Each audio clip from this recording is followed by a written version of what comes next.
नमस्कार. विज्ञान 1च्या पेपरमधले ते 5 गुणांचे मोठे प्रश्न अनेकांना अवघड वाटतात, नाही का? पण आज आपण याच प्रश्नांमध्ये पूर्ण गुण कसे मिळवायचे याची एक जबरदस्त ट्रिक पाहणार आहोत. चला, पटकन सुरुवात करूया. ओके, तर आज आपण काय काय बघणार आहोत? सगळ्यात आधी 5 गुणांच्या प्रश्नांचं आव्हान काय आहे ते समजून घेऊया. मग इलेक्ट्रिक जनरेटर, मानवी डोळ्यातील दोष आणि ॲल्युमिनियमचं निष्कर्षण या 3 हमखास येणाऱ्या प्रश्नांची उत्तरं कशी लिहायची हे स्टेप बाय स्टेप पाहू.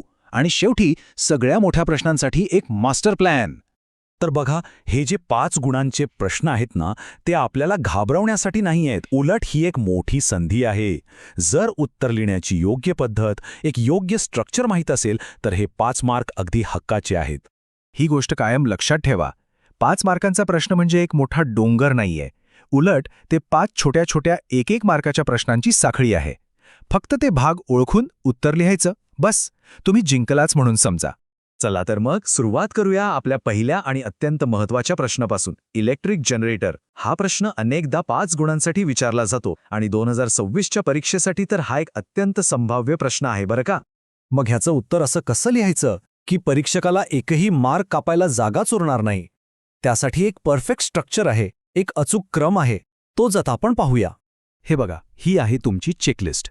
सगळ्यात आधी उपकरणाचं नाव, मग ते कोणत्या तत्वावर काम करतं ते सांगा, त्या तत्वाचं थोडं स्पष्टीकरण द्या. त्यानंतर जनरेटरचं कार्य कसं चालतं ते वर्णन करा. आणि शेवटी त्याचे किमान 2 उपयोग लिहा. ह्याच क्रमाने उत्तर लिहिलं की झालं, एक संपूर्ण लॉजिकल उत्तर तयार होतं. आणि हो, तत्व सांगताना फक्त नाव लिहून चालणार नाही. फॅरेडेचा विद्युतचुंबकीय प्रवर्तनाचा नियम ही पूर्ण व्याख्या तिथे लिहिणं अपेक्षित आहे. जेव्हा एखाद्या कॉईलमधून जाणाऱ्या चुंबकीय बलरेषांची संख्या बदलते, तेव्हा कॉईलमध्ये विद्युत प्रवाह प्रवर्तित होतो. हे वाक्य जसंच्या तसं आलं पाहिजे. आणि सगळ्यात महत्त्वाचं आकृती, डायग्राम काढल्याशिवाय या प्रश्नाला पूर्ण मार्क मिळणं जवळपास अशक्य आहे. स्वच्छ, नेटकी आणि व्यवस्थित नावं दिलेली आकृती काढणं अनिवार्य आहे, हे विसरू नका. बरं, आता पुढचा हमखास येणारा प्रश्न, मानवी डोळ्यातील दोष. हा सुद्धा 5 मार्कांसाठी एक फेवरेट टॉपिक आहे. यात तुमचं निदान आणि ते सुधारण्यासाठी काय उपाय आहेत यावर सगळा भर असतो. आता या प्रश्नात एक गंमत असते. बहुतेक वेळा तुम्हाला प्रश्नातच एक दोषपूर्ण डोळ्याची आकृती दिलेली असते आणि आपलं उत्तर नेमकं तिथूनच सुरू होतं. मग निकटदृष्टिता असो किंवा दूरदृष्टिता, उत्तर लिहिण्याची पद्धत कशी असेल यासाठी सुद्धा एक ठरलेला आराखडा आहे. पहिला मुद्दा, दिलेल्या आकृतीवरून दोष ओळखायचा. दुसरा, प्रतिमा डोळ्यात नक्की कुठे तयार होतेय ते लिहायचं, म्हणजे रेटिनाच्या मागे की पुढे.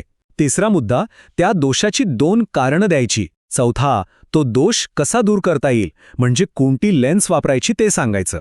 आणि पाचवा, सगळ्यात महत्त्वाचा, ती लेन्स वापरून सुधारलेली आकृती काढायची.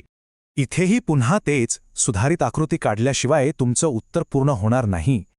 दोष कसा दूर झाला हे आकृती काढून दाखवणं अत्यंत आवश्यक आहे. यालाच तर मार्क आहेत.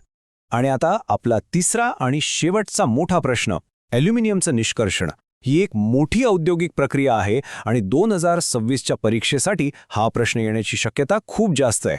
ॲल्युमिनाच्या विद्युत अपघटनावर जेव्हा प्रश्न येतो तेव्हा लक्षात ठेवा की ही एक मल्टीस्टेप प्रोसेस आहे. त्यामुळे इथे उत्तराची रचना, म्हणजे तुम्ही कोणत्या क्रमाने मुद्दे मांडता, याला खूप महत्त्व आहे.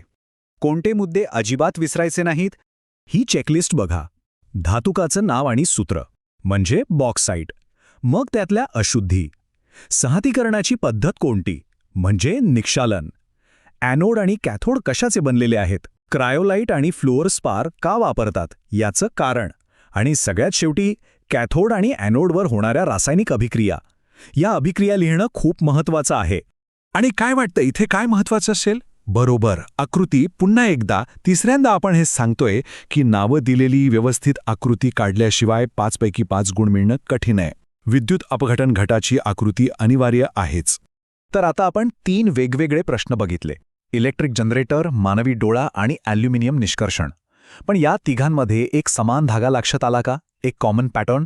हो, आणि तोच पॅटर्न म्हणजे तुमची फायनल स्कोरिंगची ब्लूप्रिंट आहे. ही आहे ती 5 मुद्द्यांची गुरुकिल्ली. कोणत्याही मोठ्या प्रश्नाचं उत्तर लिहिताना नेहमी व्याख्या किंवा ओळखीने सुरुवात करा. मग त्यामागे असलेलं वैज्ञानिक तत्व किंवा नियम सांगा. त्यानंतर संपूर्ण प्रक्रिया किंवा कार्यपद्धती मुद्द्यांमध्ये तोडून क्रमाने लिहा. आवश्यक कारणं किंवा उपयोग यांची यादी करा आणि नेहमी नेहमी नेहमी एक स्वच्छ आणि पूर्णपणे नावं दिलेली आकृती काढाच. एक गोष्ट पक्की लक्षात ठेवा, 3 मार्क मिळवणं आणि 5 मार्क मिळवणं यातला फरक फक्त उत्तराच्या रचनेचा असतो. फक्त माहिती असून उपयोग नाही, ती योग्य प्रकारे मांडता आली पाहिजे. ज्याला ही ब्ल्यूप्रिंट जमली त्याला परीक्षेत प्रावीण्य मिळालंच म्हणून समजा. आता जरा विचार करा, ही स्ट्रॅटेजी अजून कोणत्या प्रश्नांसाठी वापरता येईल?